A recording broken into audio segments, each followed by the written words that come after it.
So now to talk about why does the law of sines work?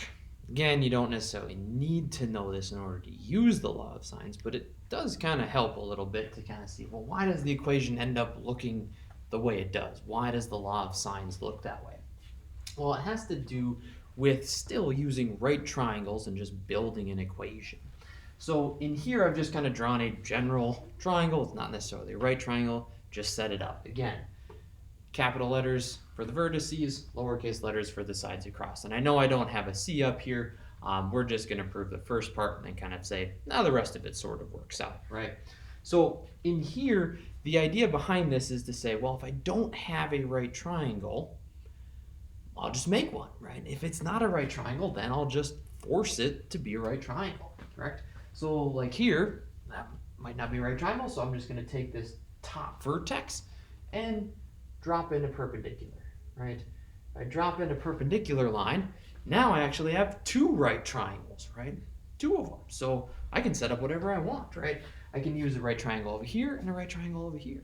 And in fact, this tall side here where we put that in, that's usually called the height of a triangle when you draw in something from the vertex directly to the opposite side, or sometimes called the amplitude, but I've already used an A, so I'm going to call it height and use an H.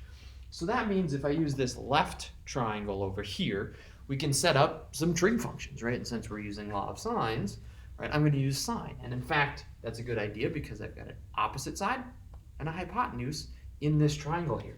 So I would set up, I'd say sine of capital A, right, because that's the angle, they always pair with angles, is opposite over hypotenuse, H over B, right? So I've got that one there. Right? And in fact, here I could, have this one, I could solve for h. I'm going to multiply the b over, right? That'll become important in just a second. But I'm going to rearrange this equation just a little bit so that we have this here, right? Multiply the b over. And then I'm going to go over, same thing, but now I'm going to use the other triangle over here, right? Got angle, opposite side, hypotenuse, right? I'm going to ignore this one over here. So in this case here we've got sine B is equal to opposite. Now the hypotenuse is A, right? Similar thing, H over A.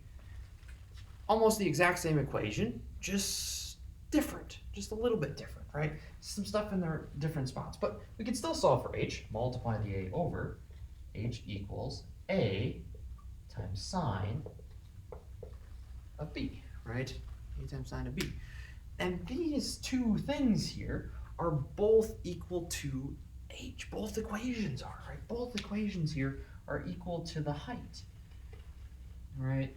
The height is the same here in both equations. So we can do a little bit of substitution. We can say, well, this stuff's equal to the last one, right? We can go ahead and set that. I mean, that's just some basic algebra right there. Transitive property of equality. So we can have b times sine A is equal to A times sine B, right? And technically, this is the old school law of sines, right? This would be one way that we could write the law of sines. It's just not usually written that way because it is a little more confusing with all this switching of stuff in there, right? It makes it a little more confusing about how to set it up. But with just a little manipulation, say maybe I'll take this sine of A and divide it on this side, right? So I'm going to remove this and divide it over here. Right? And then the same thing, we could take sine of B and remove it and divide it over here. And then we've got the law of sines because since these are canceled off, we just get rid of them. And there we have the law of sines. And that's why the equation looks the way it does. It's because we're capitalizing on making a right triangle and then skipping over finding the height. We just skip over finding that. We would utilize it, but it's actually faster to not find that over and over and over again.